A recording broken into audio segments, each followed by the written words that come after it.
Did medieval nuns just pray all day, every day? Was their life a constant cycle of silence and fasting? What if we told you that behind those cloistered walls there were days filled with vibrant colors, sweet music, and even delicious treats? For centuries, from the 10th century through the 15th century, these holy women found deep spiritual joy and communal delight in specific festivals, transforming their austere surroundings into scenes of celebration. Number 7. The Feast of the Annunciation of the Lord.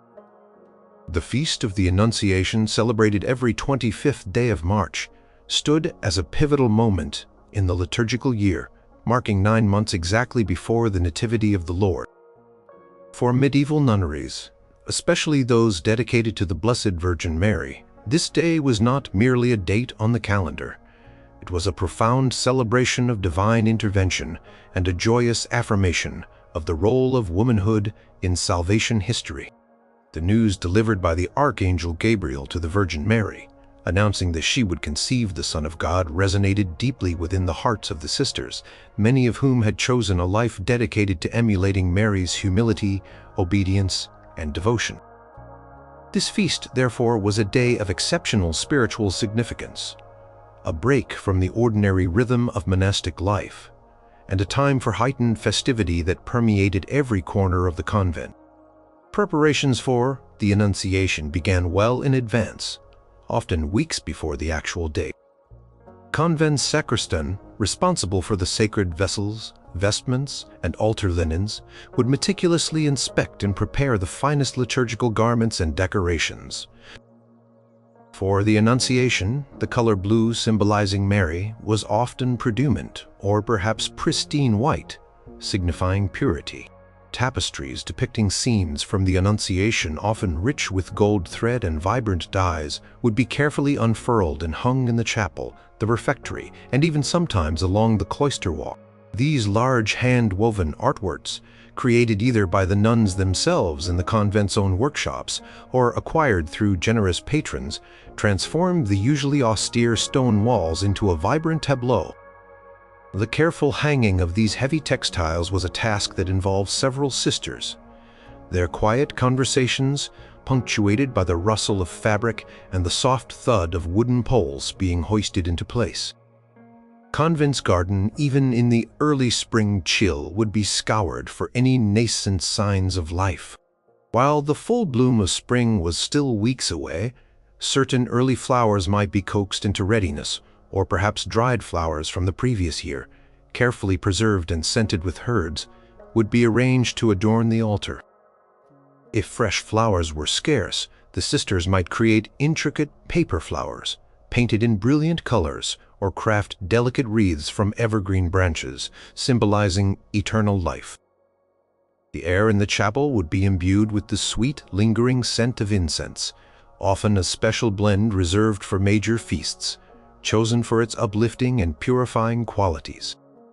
The incense would be prepared in advance, its fine grains carefully measured and stored, ready to be burned during the solemn high mass. Music played an exceptionally vital role in the celebration of the Annunciation. Choir nuns, the heart of the convent's spiritual life, would spend countless hours in the days leading up to the feast, practicing the complex chants and polyphonic pieces specific to the Annunciation. These were not the simple Gregorian chants of daily office, but often more elaborate compositions, sometimes even featuring multiple voices, singing different melodic lines simultaneously. A rare treat for both the singers and the listeners, the singing mistress, usually an older nun with a profound understanding of music and liturgy, would guide the younger sisters, patiently correcting their pitch, rhythm, and phrasing. The sound of their voices, harmonizing in the quiet cloister, would echo through the stone corridors, a constant reminder of the approaching festivity. Lutes, harps, or small portable organs, if the convent was wealthy enough to possess them, might be brought out to accompany certain hymns, adding layers of intricate beauty to the sacred music. On the morning of March 25th, the convent awoke with a sense of heightened anticipation. The usual pre-dawn matins service would be extended, filled with special readings and antiphons. The sisters would don their finest habits, often freshly laundered and pressed, symbolizing the spiritual purity of the day. The abbess, presiding over the community, would wear her most formal kappa or cope, embroidered with Marian symbols, and perhaps a special ring or pectoral cross. Chapel, gleaming under the light of countless beeswax candles, would be the focal point of the day's devotions. The soft glow of the candles, reflecting off the polished altarpieces and the gilded embroidery of the vestments, created an atmosphere of solemn beauty, a sanctuary of light against the lingering chill of early spring. The High Mass for the Annunciation was the culmination of the morning's observances. It was a service marked by extraordinary solemnity and joyful reverence. The Gospel reading recounting Gabriel's visit to Mary was often chanted with particular care and emotion, its words resonating with profound theological significance. The sermon, delivered by the abbess or a visiting priest, would expound upon the virtues of Mary, her fiat, and the Incarnation, inspiring the sisters to deeper reflection and devotion. During the Mass, the scent of incense would fill the air, rising in fragrant clouds as the therifer, usually a lay sister, swung the censer in rhythmic arcs, marking the sacredness of the occasion. The elevated chants, the rich vestments, the flickering candlelight, and the communal prayers woven together to create an experience that transcended the everyday day. Following the extended morning services, the sisters would proceed to the refectory for a special meal, a welcome deviation from their usual monastic diet. While meat was often forbidden in most monastic orders, especially during Lent, which the Annunciation often fell within, certain dispensations might be made for such a high feast. This could mean richer fish dishes, perhaps salmon or sturgeon, seasoned with rare and expensive spices like saffron, cinnamon, or cloves, imported from distant lands, and signifying the importance of the occasion. Sweetened wines, perhaps infused with herbs or honey, would be served in moderation, a rare indulgence. Special baked goods, often made with fine flour and eggs, sweetened with honey or dried fruits, and sometimes delicately decorated with religious symbols, would adorn the tables. These might include small fruit tarts, honey cakes, or spiced bread, a delightful contrast to the plain bread and simple gruel of daily meals. The refectory itself would be transformed. The usual communal benches might be adorned with simple cloths, perhaps even a few more candles than usual, creating a warmer, more festive day.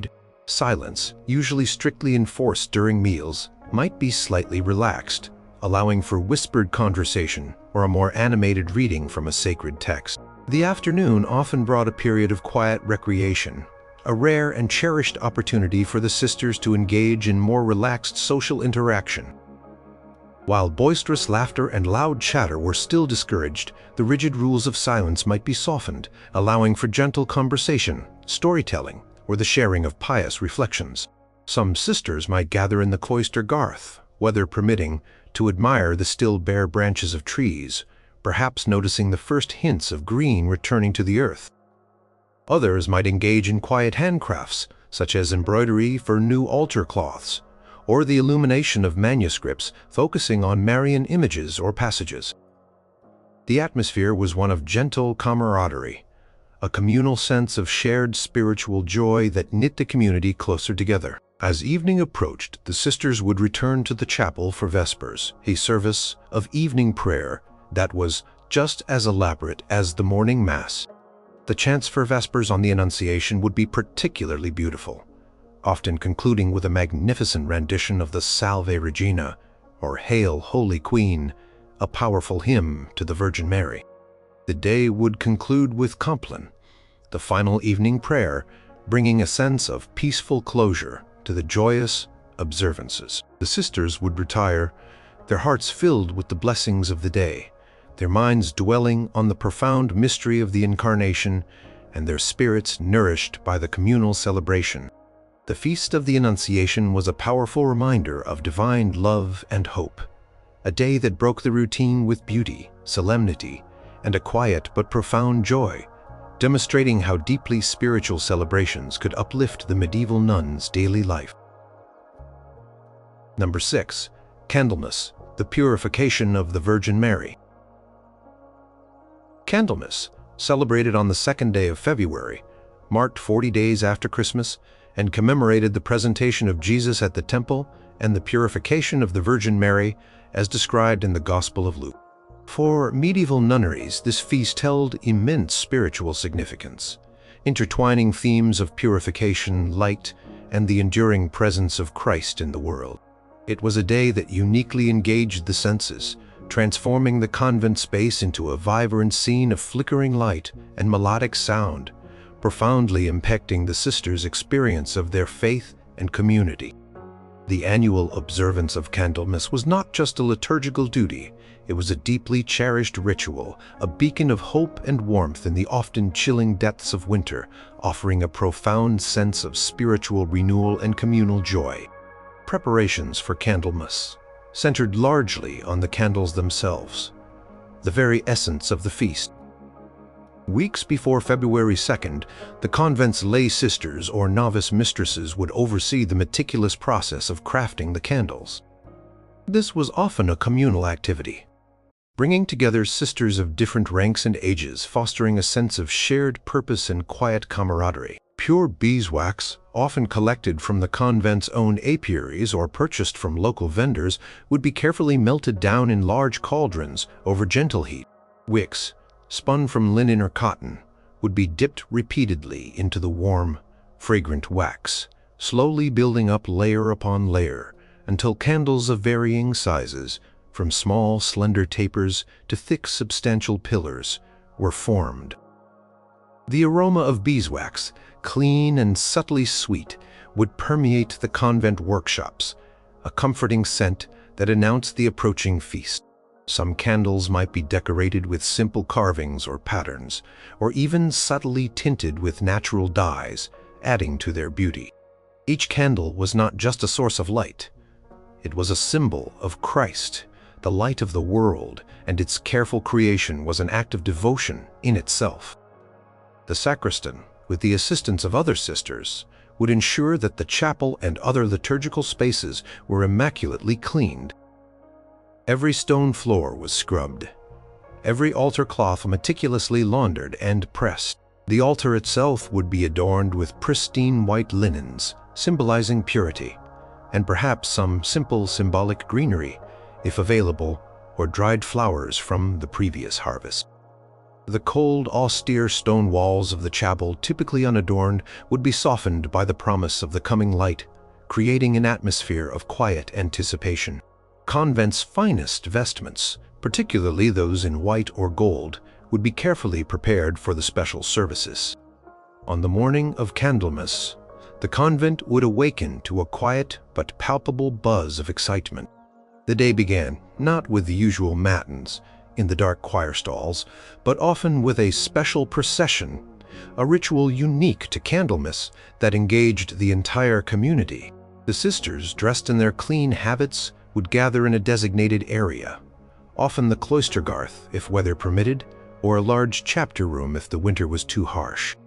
Each sister, from the youngest novice to the venerable abbess, would be handed a newly prepared, unlit beeswax candle. The abbess, or a visiting priest, would then stand before them and perform the blessing of the candles. This solemn blessing involved prayers, the sprinkling of holy water, and often the use of incense, elevating the simple wax candles into sacred objects. The air would be thick with the scent of holy water and incense, the quiet murmurs of prayer, and the soft rustle of habits as the sisters stood in reverence. Following the blessing, a grand procession would begin. The sisters, holding their blessed candles, would process slowly and deliberately through the convent. The route might take them from the chapter house, through the cloister walks, and eventually into the chapel.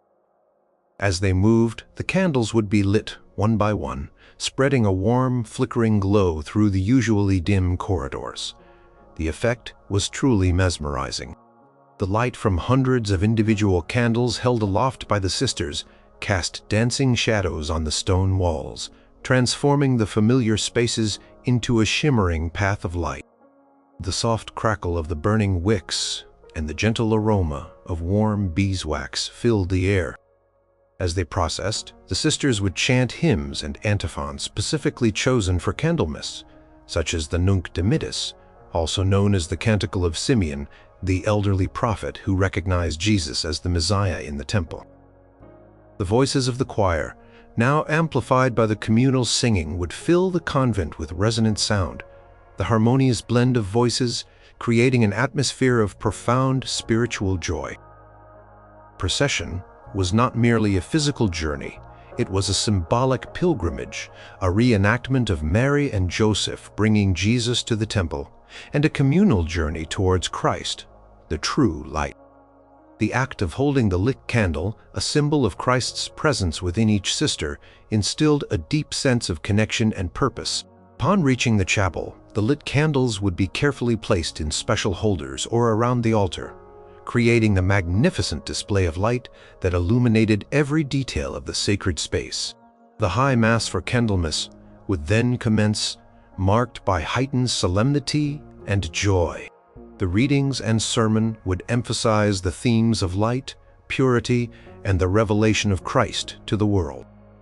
The scent of incense would rise again, mingling with the aroma of beeswax, creating a rich sensory experience that deepened the spiritual impact of the service. The music, carefully practiced, would reach its peak during the Mass, with the choir delivering beautiful renditions of liturgical pieces that celebrated the light of the world. Following the extended morning services, the sisters would gather in the refectory for a special meal. While still adhering to monastic discipline, the Candlemas feast often included richer, more warming foods, suitable for the cold winter months. Perhaps a special soup, hearty and fragrant with herbs, or a rare treat of cured fish, prepared with more elaborate seasonings than usual. Baked goods, often prepared with precious flour and honey, might be served, such as small honey cakes or spiced breads, providing a welcome sweetness. The atmosphere in the refectory, bathed in the soft glow of a few extra candles, would be one of quiet festivity and communal warmth. The shared meal, a moment of gentle relaxation from the day's rigorous liturgical schedule, further cemented the bonds between the sisters, allowing for a rare loosening of the strict rules of silence. The afternoon might allow for a period of gentle recreation or reflection. Some sisters might spend time admiring the illuminated chapel, lingering in the sacred space, absorbing the lingering beauty of the candles and the sacred music. Others might gather in a communal room for quiet conversation, perhaps sharing reflections on the significance of the feast, or simply enjoying the company of their sisters in a more relaxed setting.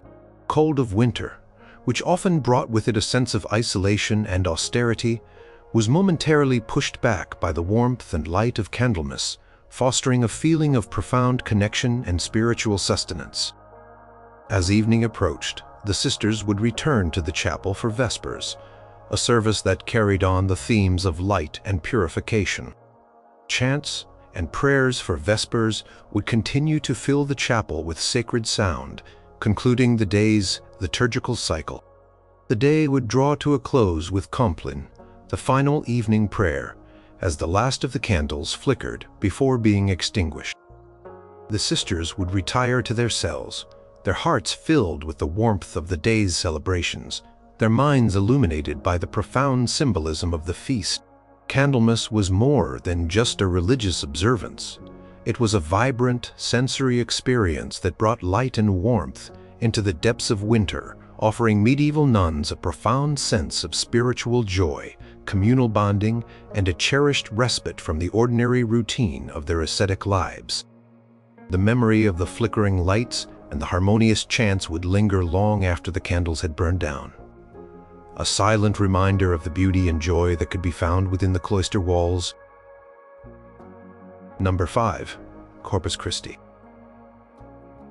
The Feast of Corpus Christi, typically observed on the Thursday after Trinity Sunday in late May or early June, emerged as a significant addition to the medieval liturgical calendar, gaining widespread popularity from the 13th century onwards. Instituted to celebrate the real presence of Christ in the Eucharist, this feast transformed cities and towns into vibrant stages for elaborate public processions. For cloistered nuns, while their participation in these external displays was restricted by monastic rules, the Feast of Corpus Christi was, nonetheless, a profoundly joyful and spiritually enriching occasion. It brought a unique focus on the sacred mystery at the heart of their daily lives, elevating the Mass and communion to an unparalleled level of reverence and communal celebration within the convent walls. Preparations for Corpus Christi were extensive and involved the entire nunnery, from the abbess to the newest postulant. The most significant focus was the preparation of the chapel, which was to be the main stage for the convent's own, albeit internal, celebrations. The sacristan and her assistants would devote days to cleaning and decorating the altar and the choir stalls. The finest altar cloths, often exquisitely embroidered with Eucharistic symbols like wheat, grapes, or chalices, would be brought out. Gold and silver threads meticulously stitched by the nuns themselves in the convent's workshops would gleam under the soft light of dozens of beeswax candles. Fresh flowers, by this time of year abundant in the convent garden, would be gathered by the novices and carefully arranged in vases, their vibrant colors and delicate fragrances filling the sacred space. Lilies symbolizing purity and roses, often associated with the Passion of Christ, were popular choices, adding an element of natural beauty to the solemnity. The reliquaries, containing fragments of saints' bones or other holy objects, typically kept in secure locations, might be brought out and placed on or near the altar for veneration. These ornate containers, often crafted from precious metals and adorned with jewels, added to the visual splendor of the chapel. The air would be filled with the rich, lingering scent of incense, often a special blend chosen for its sweet and purifying qualities, prepared in advance to be burned generously during the High Mass. Every detail, from the polished chalices to the fresh linens, was intended to create an atmosphere of profound reverence for the body of Christ. Music for Corpus Christi was exceptionally grand. Choir nuns, who dedicated their lives to liturgical prayer, would spend countless hours rehearsing elaborate motets and hymns specifically composed for the feast. These compositions were often more complex than their daily chants, incorporating harmonies and vocal intricacies that showcased the nuns' musical talents. The sound of their voices practicing in the quiet of the cloister would be a constant, beautiful hum, a prelude to the day's solemnities.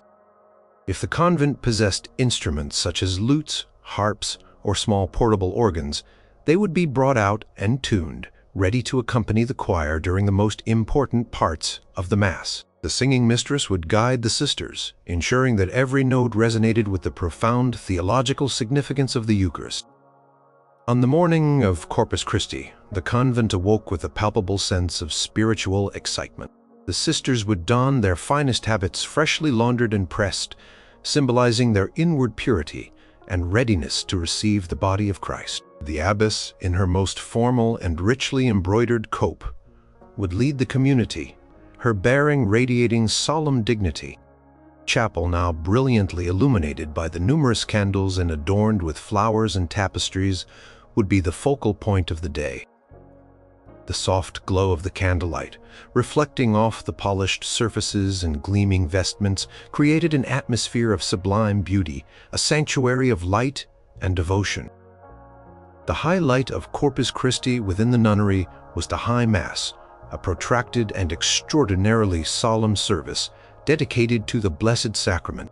The liturgical readings and the sermon would delve deep into the theological mystery of the Eucharist, reflecting on Christ's sacrifice and his enduring presence in the consecrated host. During the consecration, the moment when the bread and wine were believed to transform into the body and blood of Christ, the silence in the chapel would be absolute, broken only by the soft ringing of bells and the murmured words of the priest or abbess. The reverence was profound, a tangible sense of awe filling the space. Many nuns would receive communion on this day, an act of deep personal piety, and communal spiritual nourishment. Following the High Mass, many nunneries would conduct their own internal procession of the Blessed Sacrament. While they could not join the grand public processions in the streets, they created their own sacred journey within the cloister. A special processional canopy, often richly decorated and held aloft by several sisters, would shelter a monstrance containing the consecrated host. The abbess or a visiting priest would carry the monstrance, leading the community in a solemn procession around the cloister garth or through the major rooms of the convent. The sisters would follow two by two, chanting Eucharistic hymns and prayers. The air would be thick with incense, rising in fragrant clouds as the thurifer led the way. The soft, rhythmic sound of their footsteps, the low hum of their chants, and the flickering light of candles held by some sisters would create a deeply moving and visually stunning spectacle. Along the procession route, temporary altars or stations might be set up in different parts of the cloister, each adorned with flowers, candles, and devotional images. At each station, the procession would pause, and the monstrance would be elevated for adoration, accompanied by special prayers and blessings. This internal procession, though confined, allowed the nuns to participate fully in the spirit of Corpus Christi, transforming their private space into a sacred pathway for the Blessed Sacrament. It was a visible manifestation of their collective faith and their devotion to Christ's presence among them, creating a powerful sense of unity and shared spiritual experience. After the profound spiritual intensity of the morning, the sisters would gather in the refectory for a special feast day meal. This was a cherished occasion, a rare departure from the usual austerity of monastic meals. While the specific dishes would vary by order and the convent's wealth, the meal would undoubtedly be richer and more varied than on ordinary days. Perhaps a special richly prepared fish dish, or even, if dispensation was granted, a rare indulgence of meat. Fine breads, sweetened cakes, or pastries made with honey, dried fruits, and precious spices like cinnamon or nutmeg would adorn the tables. Sweetened wines, perhaps infused with herbs or special ales, would be served in moderation, providing a welcome refreshment. The refectory itself would be adorned with extra candles and fresh flowers, creating a festive atmosphere. The strict rules of silence, usually enforced during meals, might be gently relaxed, allowing for quiet, joyful conversation and shared reflections on the day's profound spiritual experiences. This communal meal was not merely about sustenance, it was a joyful celebration of their shared faith and the spiritual nourishment they had received. The afternoon on Corpus Christi might be dedicated to a period of quiet recreation or spiritual reading. Some sisters might spend time in adoration before the Blessed Sacrament, which might remain exposed in the chapel for a period after the procession. Others might gather in the chapter house for a special reading related to the Eucharist or to share their personal reflections on the day's significance. The atmosphere was one of profound peace and contentment, a deep spiritual joy that permeated every aspect of the convent life. This day offered a cherished respite from the rigorous daily routine, allowing the nuns to immerse themselves fully in the central mystery of their faith, surrounded by beauty, music, and the warmth of their communal bond. As evening approached, the sisters would return to the chapel for Vespers, a service that continued to reflect the Eucharistic themes of the day. The chants and prayers for Vespers would be especially uplifting, continuing the celebratory tone. The day would conclude with Compline, the final evening prayer, as the last of the candles flickered and were extinguished. The sisters would retire to their cells, their hearts filled with the blessings of the day, their minds dwelling on the profound mystery of Christ's presence in the Eucharist. Corpus Christi, with its solemn processions, magnificent music, and communal feasting, was a day that truly brought spiritual and communal joy to medieval nunneries, transforming their cloistered world into a vibrant testament to their unwavering faith. Number 4. The Feast of Saint Nicholas.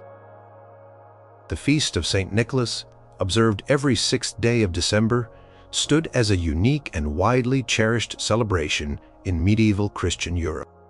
While not a major liturgical holiday like Easter or Christmas, it held a special place in the hearts of the common people. Revered as a patron of children, sailors, merchants, and those in need. For medieval nunneries, the Feast of St. Nicholas offered a delightful and often whimsical break from the usual austerity of monastic life, a day imbued with acts of generosity, unexpected treats, and a playful spirit that brought genuine delight to the sisters, especially the younger novices. It was a day where the rules of strict silence might be softened, allowing for a rare glimpse into the more human, joyous side of cloistered existence. Preparations for the Feast of St. Nicholas were often shrouded in a veil of delightful secrecy, particularly regarding the small gifts and treats that were a hallmark of the day. The abbess, or a designated senior nun, would discreetly oversee the collection and preparation of these small tokens of affection. Often, the gifts were simple yet cherished. Perhaps a small pouch of dried fruit, a handful of nuts, a few pieces of candied ginger, or tiny, intricately carved wooden figurines. Sometimes, special spiced cookies, baked by the lay sisters in the convent kitchen, would be prepared in the shape of a bishop's mitre or a staff echoing St. Nicholas's iconic imagery. These treats, a rare departure from the simple monastic diet, were a particular source of anticipation. Convent's kitchen would be abuzz with the subtle sounds and aromas of these preparations. The air would carry the sweet scent of honey, ginger, and cinnamon as the lay sisters carefully kneaded dough and arranged rows of cookies on baking trays. These activities, usually performed in quiet efficiency, would be imbued with a sense of warm anticipation, knowing that the fruits of their labor would bring smiles to the faces of their sisters. The sacristan would ensure that the chapel was appropriately adorned, perhaps with simple garlands of evergreens and a special display dedicated to St. Nicholas, often featuring an image or statue of the saint adorned with fresh flowers or small symbolic offerings. Candles, while not as numerous as on major feasts, would cast a warm and welcoming glow, creating an atmosphere of gentle festivity. On the morning of December 6th, a quiet air of excitement permeated the nunnery. The usual matins service would begin, but perhaps with a slightly more joyful selection of chants and readings relating to St. Nicholas, extolling his virtues of charity and generosity. The sisters, dressed in their customary habits, would enter the chapel, their quiet demeanor concealing a subtle sense of anticipation for the surprises the day might hold. The focus of the morning's liturgical celebration was often a special high mass, during which the life and miracles of St. Nicholas would be commemorated. The sermon would emphasize his acts of kindness, his secret gift-giving, and his role as a protector of the innocent, inspiring the nuns to reflect on their own vows of charity and service. The most delightful aspect of the Feast of St. Nicholas often occurred after the morning services, during the communal meal in the refectory, or perhaps later in the day during a designated period of recreation. In many nunneries, a tradition akin to the modern St. Nicholas Day custom would unfold. Small bags or stockings, sometimes simple linen pouches, would mysteriously appear for each sister, perhaps at their seat in the refectory, or left outside their cell doors. These bags would contain the special treats and small gifts that had been prepared in secret. The sight of these unexpected parcels, a deviation from the rigorous routine, would bring genuine smiles and quiet exclamations of delight. The discovery of a sweet cake, a rare piece of fruit, or a tiny hand-carved trinket was a precious moment, a personal gesture of warmth and affection within the communal setting. During the special meal, which would be slightly more festive than usual, the rules of silence might be subtly relaxed. While outright noise was still forbidden, a gentle hum of quiet conversation, perhaps shared observations about the delightful surprises, would fill the refectory. The sisters would savor their treats, the taste of spiced cookies or candied fruit, a welcome luxury. This communal sharing of small pleasures fostered a deep sense of camaraderie and appreciation, strengthening the bonds of sisterhood. It was a rare opportunity to experience a moment of unadulterated innocent joy, reminding them of the simple pleasures that could still be found in their disciplined lives. The afternoon on the Feast of St. Nicholas might be dedicated to a special period of communal recreation. Unlike the more solemn recreation periods on major feast days, this time might be infused with a lighter, more playful spirit. Stories of St. Nicholas's miraculous deeds and legendary generosity would be recounted perhaps by an older nun, captivating the younger novices. Some nunneries might even engage in simple games or riddles activities that were usually forbidden but allowed on this special day. The abbess herself might participate, her presence adding to the joyful atmosphere and demonstrating her compassionate understanding of the human need for lightness and fun. The air would be filled with gentle laughter and the soft murmurs of happy conversation, a stark contrast to the usual monastic silence. For the novices, especially those newly arrived from their families, the Feast of St. Nicholas was particularly significant. It provided a touch of the warmth and playful joy they might have experienced in their childhood homes, softening the sometimes harsh transition to monastic life. The small gifts and treats served as a reminder that even within the cloister, they were loved and cared for, fostering a sense of belonging and well-being. It was a day that reaffirmed the human side of monasticism, demonstrating that spiritual devotion did not preclude moments of simple, innocent happiness. As evening approached, the sisters would return to the chapel for Vespers, a service that would carry a tone of gratitude and continued devotion. Chants and prayers would acknowledge the generosity of God and the virtues of St. Nicholas, bringing a sense of peaceful closure to the day's festivities. The day would conclude with Compline, the final evening prayer. As the nuns retired to their cells, their hearts filled with the unexpected joys and simple delights of the Feast of St. Nicholas.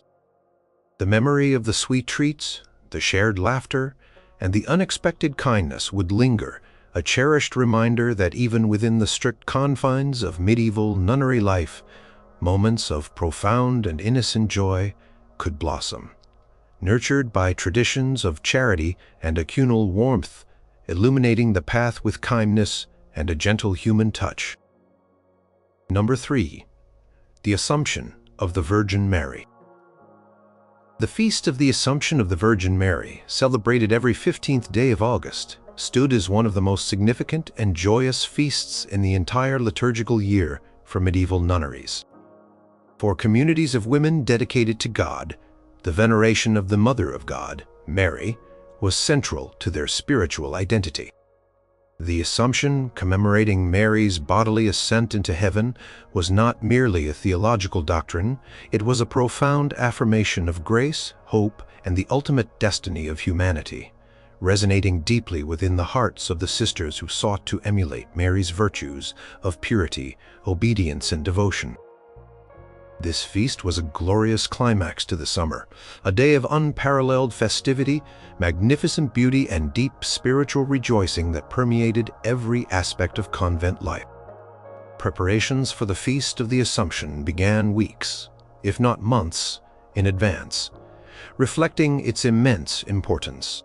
The sacristan and her team would undertake a meticulous effort to ensure the chapel was transformed into a veritable earthly paradise. The finest altar cloths, often exquisitely embroidered with Marian symbols, lilies, roses, stars, or the intertwined initials Mater for Maria Assumpta, would be brought out and carefully pressed. These linens, often the result of countless hours of the nun's own skilled needlework, were works of art in themselves, shimmering with gold and silver thread. The main altar would be adorned with the most beautiful and fragrant flowers from the convent garden, which by mid-August would be in full glorious bloom. Tall vases would overflow with lilies, roses, gladioli, and late summer blossoms, their vibrant colors and sweet scents filling the entire sacred space. Evergreen garlands, perhaps interwoven with colorful ribbons, would be draped along the choir stalls and around the chapel pillars, symbolizing eternal life and Mary's triumphant entry into heaven. The air would be infused with the rich, lingering aroma of incense, a special blend reserved for the highest feasts, chosen for its uplifting and purifying qualities. Additional beeswax candles, Sometimes hundreds of them would be placed throughout the chapel, creating a brilliant display of light that would reflect off the polished surfaces and gilded ornamentation, transforming the dim stone interior into a radiant sanctuary. Tapestries depicting scenes from the life of the Virgin Mary, particularly those illustrating her coronation in heaven, would be unfurled and hung, adding layers of visual storytelling and magnificence to the chapel's decor. Every detail was intended to create an atmosphere of profound reverence and joyful celebration for the Queen of Heaven. Music for the Feast of the Assumption was exceptionally elaborate and central to the celebration. Choir nuns, the heart of the convent's spiritual life, would dedicate countless hours to practicing the most complex and beautiful chants and polyphonic pieces specific to the Assumption. These were often grander than their daily repertoire, sometimes featuring intricate harmonies and multiple vocal lines that showcased the nuns' musical talents and vocal training. The sound of their voices, harmonizing in the quiet of the cloister, would echo through the stone corridors, a constant, beautiful hum, a testament to their dedication and the joyous anticipation of the feast. Lutes, harps, or small portable organs, if the nunnery was fortunate enough to possess them, might be brought out to accompany certain hymns, adding layers of intricate beauty and richness to the sacred music, elevating the solemnity and joy of the service. On the morning of August 15th, the convent awoke with a palpable sense of spiritual excitement and joyous expectation. The sisters would don their finest habits, often freshly laundered and pressed, symbolizing their outward purity and inward devotion. The abbess presiding over the community would wear her most formal and richly embroidered cope, often adorned with Marian symbols and perhaps a special ring or pectoral cross. Chapel, now brilliantly illuminated by the numerous candles and adorned with an abundance of fresh flowers and ornate tapestries, would be the focal point of the day's devotions. The soft glow of the candlelight, reflecting off the polished altarpieces and the gleaming embroidery of the vestments, created an atmosphere of sublime beauty and radiant solemnity. The High Mass for the Assumption was the culmination of the morning's observances, a service of extraordinary solemnity and magnificent joy. The liturgical readings and the sermon would expound upon the theological mystery of Mary's Assumption, her special grace, and her role as an intercessor and advocate for humanity. The entire service was infused with a sense of triumph and glory, celebrating Mary's exaltation and her place in heavenly paradise. During the Mass, the scent of incense would fill the air, rising in fragrant clouds, as the thurifer swung the censer in rhythmic arcs, marking the sacredness of the occasion. The elevated chants, the rich vestments, the flickering candlelight, and the communal prayers woven together created an experience that transcended the everyday, lifting the spirits of all present. Following the extended morning services, the sisters would proceed to the refectory for a truly special feast day meal, a highly anticipated deviation from their usual monastic diet. The meal for the Assumption was often one of the most lavish of the year. While meat might still be restricted in some orders, the fish dishes would be exceptionally rich and varied, perhaps featuring fresh catches from nearby rivers, or even prized salted fish imported from distant seas, prepared with elaborate seasonings like saffron, ginger, and nutmeg. Sweetened wines, perhaps infused with herbs or honey, would be served in moderation, a rare and cherished indulgence. The baked goods were a particular highlight.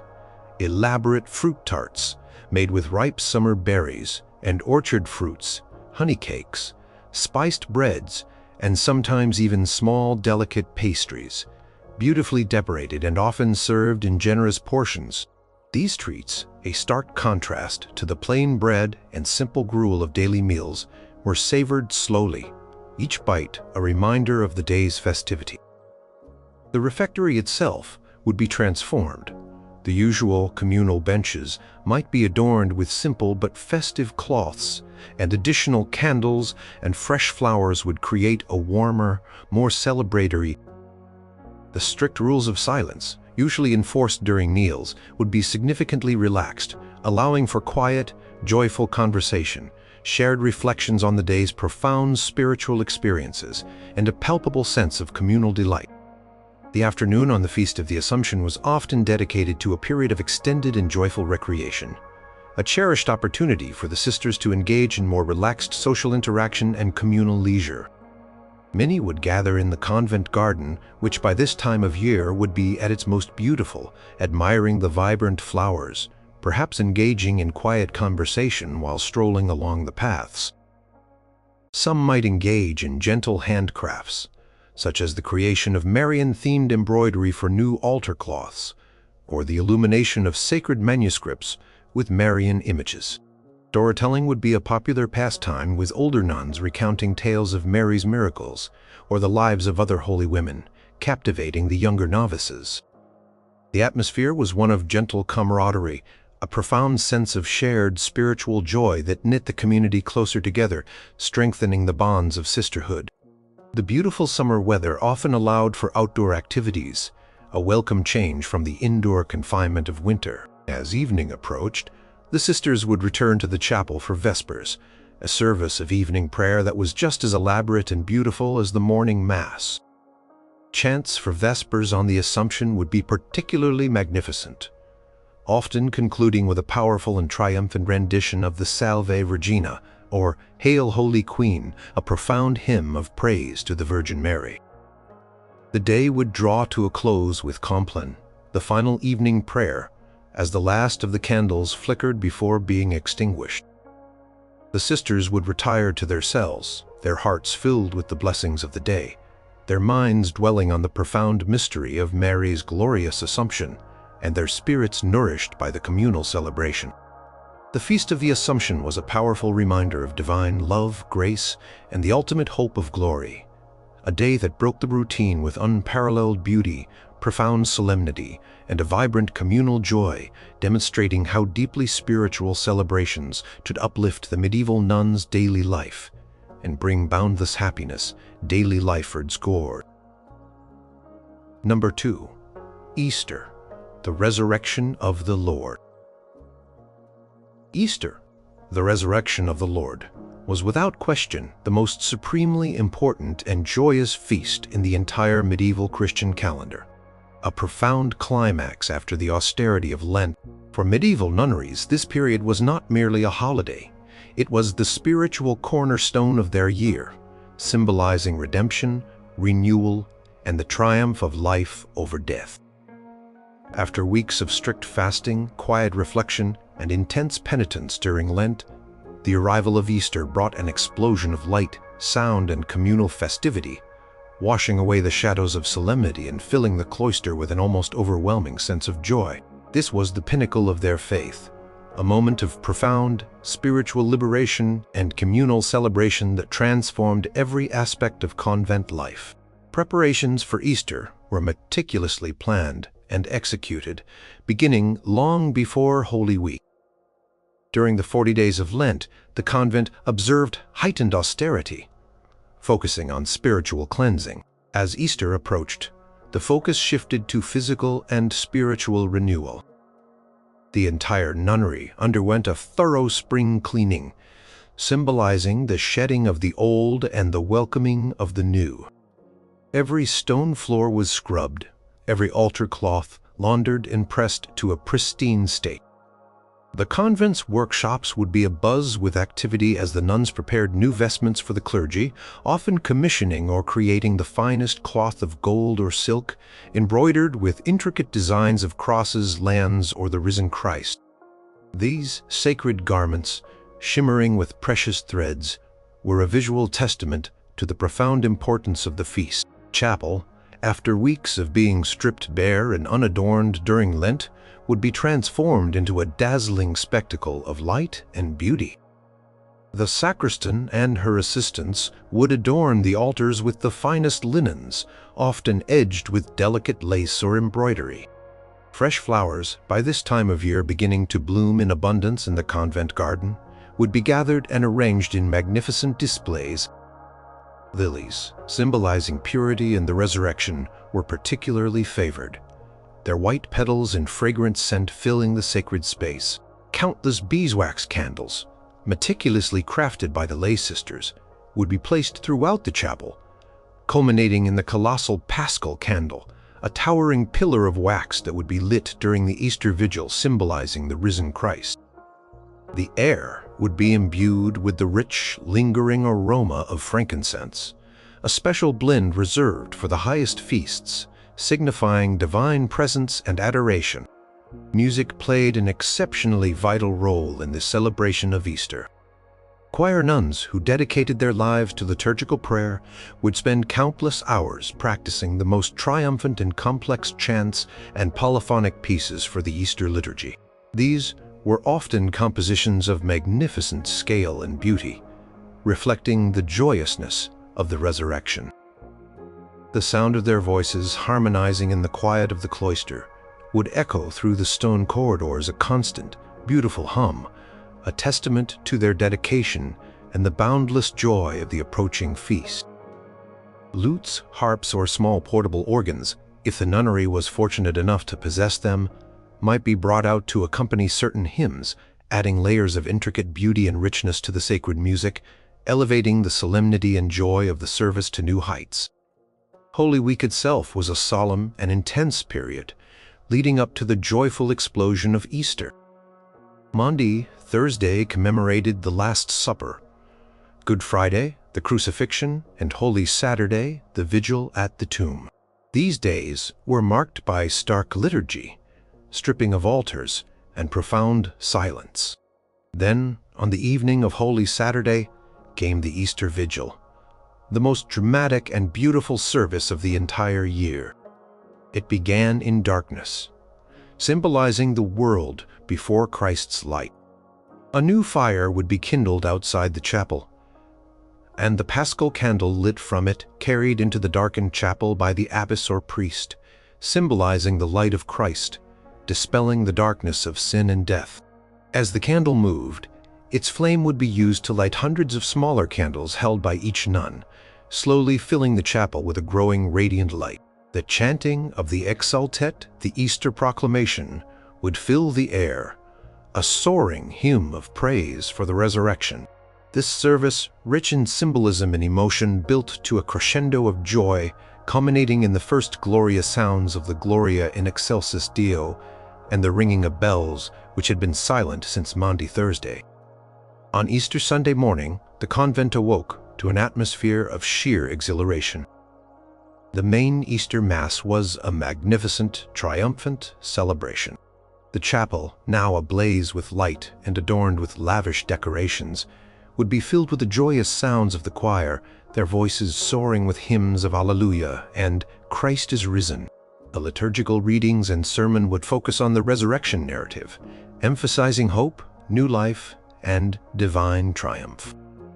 The scent of incense would fill the air, rising in fragrant clouds as the thurifer swung the censer in rhythmic arcs, marking the sacredness of the occasion. For many nuns, receiving Holy Communion on Easter Sunday was a deeply personal and spiritually renewing experience, marking their own participation in the resurrection. Following the extended morning services, the sisters would proceed to the refectory for a truly special feast day meal, the most anticipated and elaborate of the entire year, a profound contrast to the Lenten fasting. This was the day when monastic prohibitions on meat were often lifted, or at least greatly relaxed. Tables would groan under the weight of rich celebratory dishes. Roast meats, perhaps lamb or poultry, would be served, seasoned with precious spices and herbs. Rich, savory pies, filled with finely chopped meat or fish, would be abundant. But perhaps the greatest joy came from the sweet treats, elaborate fruit tarts, rich honey cakes, spiced breads, and sometimes even small, delicate pastries made with eggs and butter, which had been forbidden during Lent. Sweetened wines, perhaps infused with herbs or honey or special ales, would be served in moderation, providing a welcome refreshment after weeks of austerity. The refectory itself would be transformed. The usual communal benches might be adorned with festive cloths, and additional candles and fresh flowers would create a vibrant, celebratory eBay. The strict rules of silence, usually enforced during meals, would be significantly relaxed, allowing for joyful conversation, shared laughter, and a palpable sense of communal delight.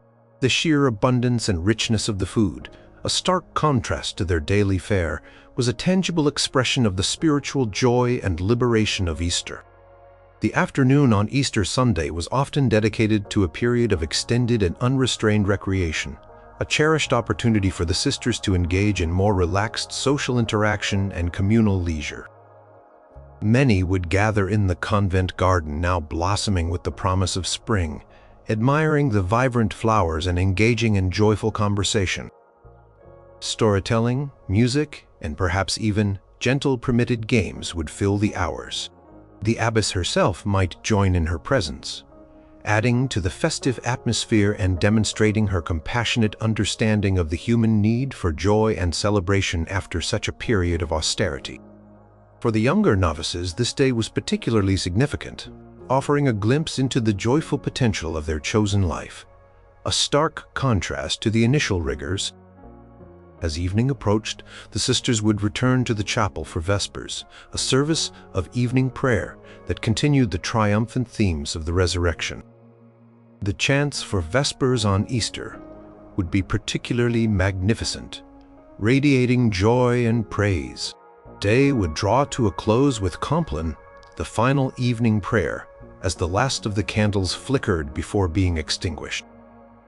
The sisters would retire to their cells, their hearts filled with the boundless blessings of the day, their minds dwelling on the profound mystery of Christ's resurrection, and their spirits nourished by the communal celebration. Easter, with its magnificent liturgies, radiant light, triumphant music, and communal feasting, was a day that truly brought unparalleled spiritual and communal joy to medieval nunneries, transforming their cloistered world into a vibrant testament to their unwavering faith and the promise of eternal life. The echoes of the joyful chants and the warmth of shared celebration would linger long after the feast itself, a constant source of inspiration and spiritual strength. Number 1. Christmas, the Nativity of the Lord. Christmas, the Nativity of the Lord, stood as one of the most beloved and universally celebrated festivals in medieval Europe, and for the cloistered women of medieval nunneries, it was a profound source of spiritual joy and communal warmth.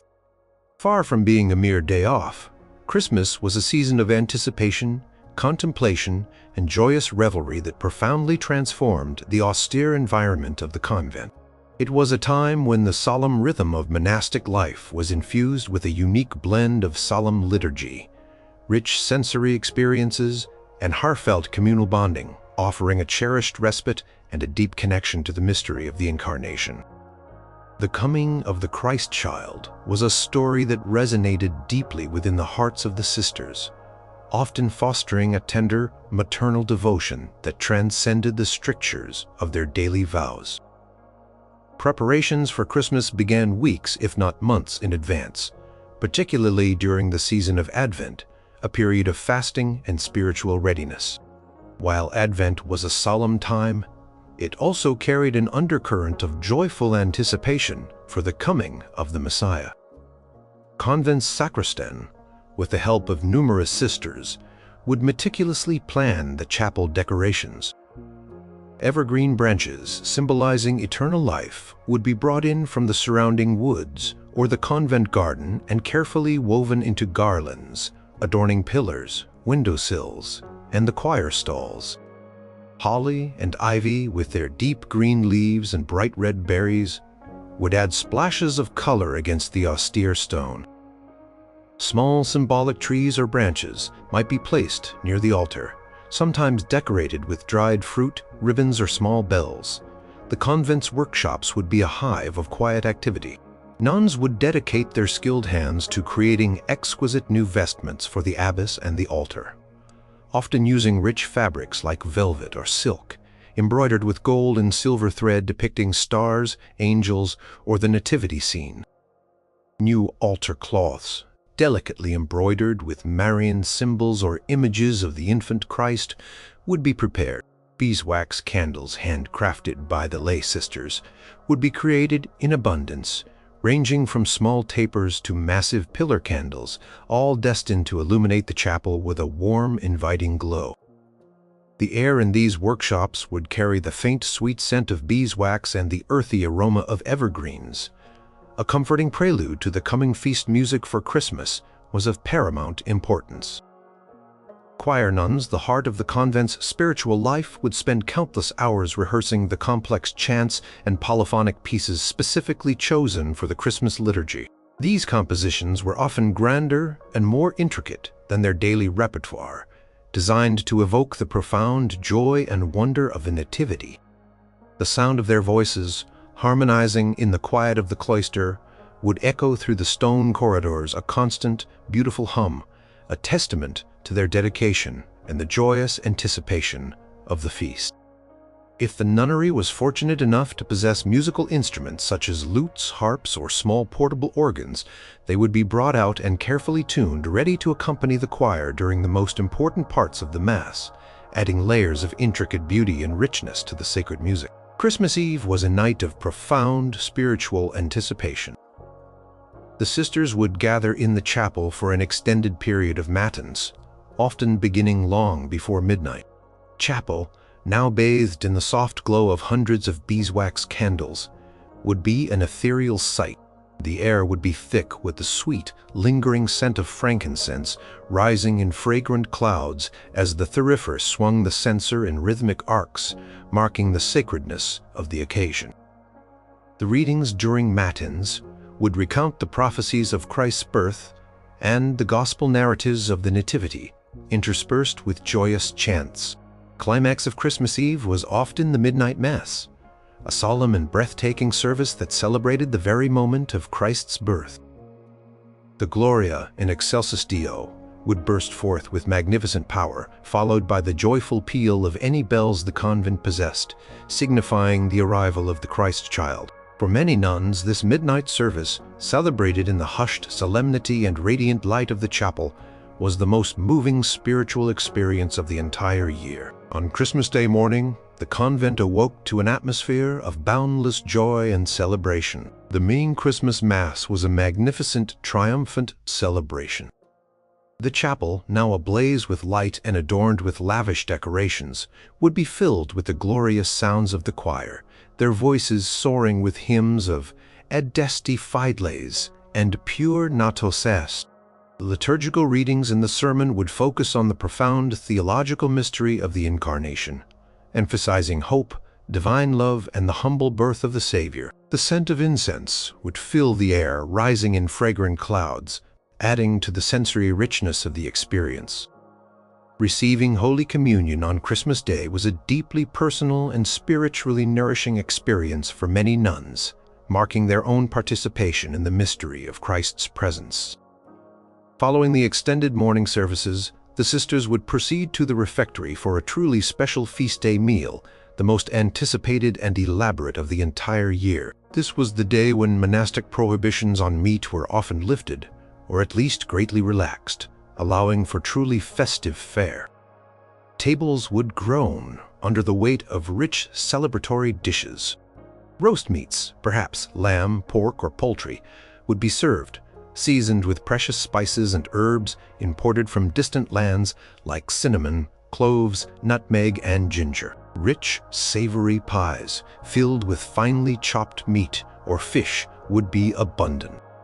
But perhaps the greatest joy came from the sweet treats, elaborate fruit tarts made with dried fruits like figs and dates, rich honey cakes, spiced breads, often in the shape of a star or a child, and sometimes even small, delicate pastries made with eggs and butter. Sweetened wines, perhaps infused with herbs or honey or special ales, would be served in moderation, providing a welcome refreshment after weeks of austerity. The refectory itself would be transformed. The usual communal benches might be adorned with festive cloths, and additional candles and fresh flowers would create a vibrant celebratory endy. The strict rules of silence, usually enforced during meals, would be significantly relaxed, allowing for joyful conversation, shared laughter, and a palpable sense of communal delight. The sheer abundance and richness of the food, a stark contrast to their daily fare, was a tangible expression of the spiritual joy and liberation of Christmas. The afternoon on Christmas Day was often dedicated to a period of extended and unrestrained recreation, a cherished opportunity for the sisters to engage in more relaxed social interaction and communal leisure. Many would gather in the communal room or the chapter house, sharing stories, perhaps performing simple mystery plays or charades related to the Nativity. Carols, both sacred and secular, would be sung, their melodies filling the air with warmth and cheer. Some nunneries might even have a small creche or nativity scene set up, around which the nuns would gather for quiet contemplation and devotion.